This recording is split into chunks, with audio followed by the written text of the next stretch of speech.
दोस्तों ये एक बहुत सच्ची घटना है।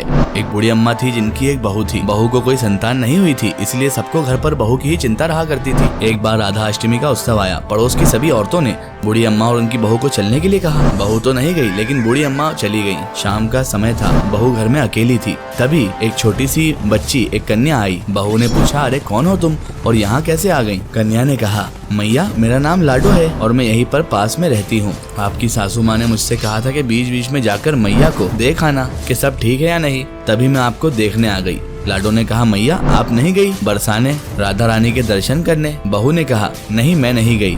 अगले दिन लाडो फिर उस वक्त पर आई। अब की बार लाडो आते ही बहू की गोद में बैठ गई। बहू ने पूछा, लाडो क्या चाहिए तुझे? तो उस कन्या ने कहा, मुझे एक घाघरा चोली चाहिए। अगले दिन बहू ने कन्या को घाघरा चोली बनाकर दे दिए। बहू ने कहा, लाडो अब जरा मुझे ये घाघरा चोली पहनकर तो दिखा, तू कैसी लग रही है? कन्या ने कहा, अभी नहीं, मैं इसको राधा अष्टमी पर ही पहनूंगी। बहू ने टोकते हुए कहा, अरे लाडो तू मुझे राधा अष्टमी तक कहाँ मिलेगी? लाडो ने कहा, मिलूंगी ना मैं, राधा अष्टमी में बरसाना में श्री राधा जी की मंदिर में ही मैं तुम्हें मिल जाऊंगी। अगले दिन राधा अष्टमी थी और वहाँ पर बहुत भीड़ थी।